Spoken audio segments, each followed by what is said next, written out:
Welcome back. I'm Bob Dahlstrom with Valley Telecom Group, and today we're talking about an important election coming up on November 8th, and that is the bond and override elections coming up for the Willcox Unified School District. We've already talked to some of the committee members that have been formed to look into the election process, as well as the high school principal, Ms. Doris Jones. But right now we're going to talk with some high school students too to find out how it affects them. And we're going to start to my left, and I'm going to have them introduce themselves, tell you their name, and what grade they're in. I'm Savannah McReynolds, and I'm in 12th grade. I'm Cynthia Barrasna, and I'm a senior. I'm Javier Salazar, and I'm in 9th grade. I'm Tanner Hogue, and I'm a sophomore. Well, thanks for coming, guys, and to talk about this. So obviously you guys are the group that this really affects. This affects you guys where you go to school, where you hang out, you see your friends, where you socialize, sports, other extracurricular activities. So it really affects you guys big time. But I want to start with you, Javier, because you're a freshman this year, right? Right. This is your first year in the school. You were in 8th grade Right. when the fire happened, and it damaged the school and devastated the school. How did it affect you? When I heard the news, I was pretty shocked. It was, I couldn't believe it. I was almost in denial. It affected the whole school, the middle school and high school. The high schoolers had to come into the middle school, so we were both schools were at a disadvantage due to the space. So it's caused some big problems logistically. Right. For you guys. Are you seeing those effects this year as well? Yes, yeah. I have a geometry class, so I have to go back to the middle school, which I was hoping to kind of get out of. But yeah, it's I can still see the effects today. Is it a problem getting the class at all? It takes a while. The campus is so spread out now at the high school that I've had a few tardies now. So it's a long walk sometimes. Makes it back tough. and forth. Yeah, it can be. Especially if you've got to carry all your books with Oh, yeah. no locker. Right. Yeah, that's a big problem. Tanner, you're an athlete in school, and this is your second year, so obviously you were in high school when it happened last year. Have you been able to get involved in all in the rebuilding process? Yes, I was on the site council with my parents and the other committee members, and I just presented my ideas on what I wanted and what I would want in a new school. And the two-story building, that was one of my ideas because it sounded economically right and environmentally and effective. And of course, being in sports, you visit other schools, other campuses. How does that affect the way you view your campus now that those kind of things have happened? When other schools come in, I feel kind of embarrassed because I don't want to show them that we don't have what they have. Because there's other schools that are top-notch right now in what they have, their equipment, their facilities, their locker rooms. And as an athlete, it takes me as a disadvantage. They're getting the best quality they can, and I can't get that quality yet. I can't get to my full advantage if they're getting the better equipment and stuff like that. How also has this affected classroom size? It's crowded, a lot crowded. There's bigger classes, smaller classrooms, and we have to fit in there.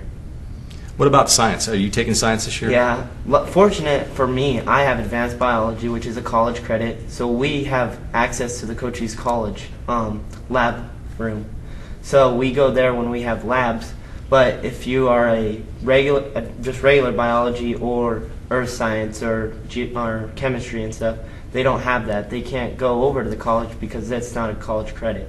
So they don't have the sinks, the tables to sit across and discuss. Well, if I'm not mistaken, too, the science labs were in the building that burned down for the high school, right? Yeah, so those were burned down, so we have no lab rooms. So that's put you guys at a definite disadvantage right now as it sits. Cynthia, talking to you a little bit, you're currently enrolled in the CNA class. If you know the proposal, they're proposing a 2-story building to be built for the school. What's your take on that? How do you feel about that? I think it's a really good idea because, I mean, that's the main part of the high school. It's where everybody hangs out. And it's really important because students spend all their time at school. And then the good thing about it being a 2-story building is that all the classes will be closer to each other and we won't have problems like we do right now. From class to class, we have to walk a lot. And we'll have more locker rooms for everybody. No one will have to be carrying books around everywhere. Yeah, with no lockers, no science labs. It really, again, it puts you guys at a disadvantage. And you guys are seniors. So this is how it's going to be when you graduate. You're not going to have the new buildings. You guys are really having to power through that this year. And So we're trying to help this come true. Like, for example, like I voted for this because it's going to help the students. Because, like, in my experience, this is a really hard thing to do. Because, I mean, it's harder to understand what the teachers are trying to teach because we don't have the right equipment to learn what we're supposed to learn. And then for the future students, they'll have, if this passes on to get this two-story building, they will be able to do better in school and have a better time. at least from moving forward here on out. Savannah, yeah, obviously you're a senior as well. Do you think students take pride in the school? Do you guys take pride in your school? I feel the majority of us do. It shows, like, when we have pep rallies and when we have Spirit Week, it seems the majority of the students do take pride in their school, as I can see from a student's point of view. Does it look like the fire that destroyed the main buildings in the school, has that affected that pride at all? I don't think so, but I feel that it would be probably more enthusiastic if we had somewhere to, like, associate and have fun and stuff like that. Be able to hang out, see each other every now and then instead of sprinting from class to class? It was just like Cynthia said, it's where everybody went. And it's just like where everybody hung out, and a lot of people made a lot of memories in the hall. So. I'll throw this out to both of you guys because you're both seniors, you've been there a few years. In your opinions, what do you think are the worst problems in the school's current buildings and the facilities that are there? Well, one of them is our classrooms. Like, the ceiling is falling off.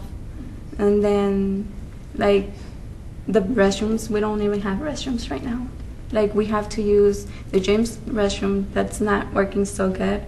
We have to use the library, which is really far from every single class we have. Like, we have, teachers are starting to not even allow us to go because we take like 5 minutes just getting from class to the restroom, and then while we're there, and then 5 minutes from the restroom back. So we're being tardy or missing a lot of class, and it's not so good for us in our grades. What about you, Savannah? What do you I see? agree with what she said with the bathrooms. They're very spread apart, and it's very hard to get to class on time, especially if teachers have limited bathroom access. So it's kind of hard. That would be tough. Javier, this is your first year on campus. What do you see as some of the biggest problems with the facilities that are there right now? Probably one of the biggest problems I see is how spread out all the classrooms are. You have to go from point A to point B. Like I said before, I've gotten a few tardies, so that's probably my biggest problem so far that I've seen on the campus. Also, the infrastructure is not very good, like we've mentioned before. But I have more to see. So. What about you, Tanner? What do you think is a big issue?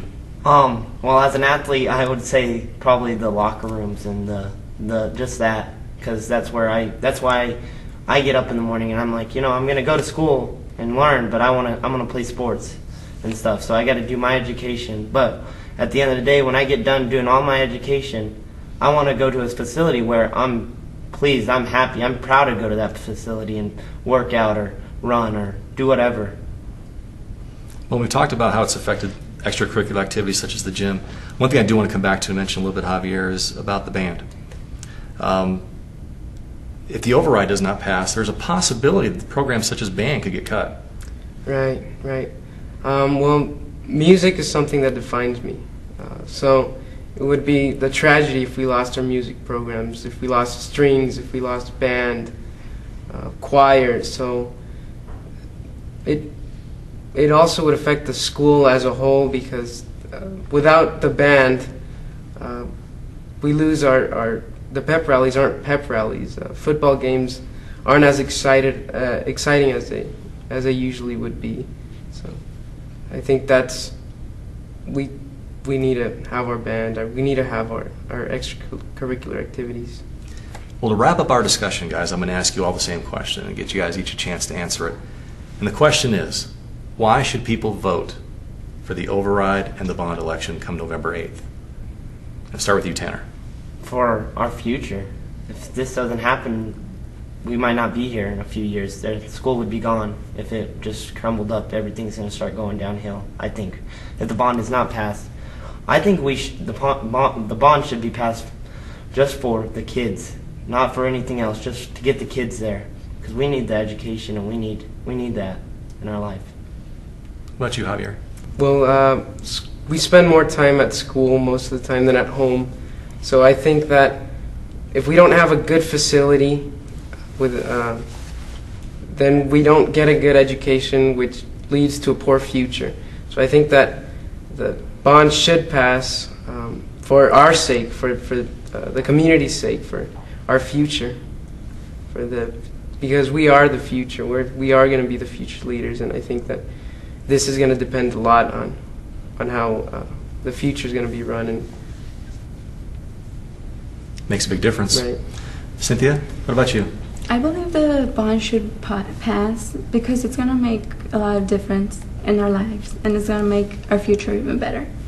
And I understand people not wanting to vote for it for the tax getting up more, but I think if even the older people don't have kids, they might have grandchildren, and a good education it's worth a lot.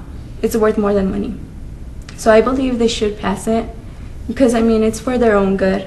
It's going to make everybody's life better, and everybody cares about education.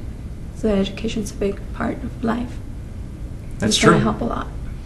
Savannah, bring it home. Well, people need to vote because people complain about things and they can vote and make a difference. So people need to vote. That's one opinion that I have.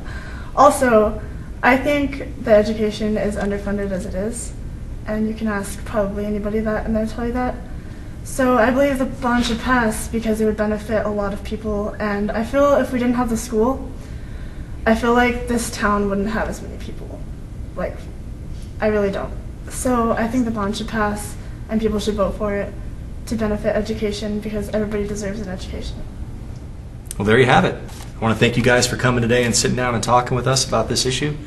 So we've heard from the high school students themselves how important this issue is. We've heard from staff and the committee members of the bond election how important this issue is. So all I can add to that is to find out more, get out there and vote and become informed. I want to appreciate everybody for tuning in today. I'm Bob Dahlstrom with Valley Telecom Group. You're watching Community Channel 1. Have a good night.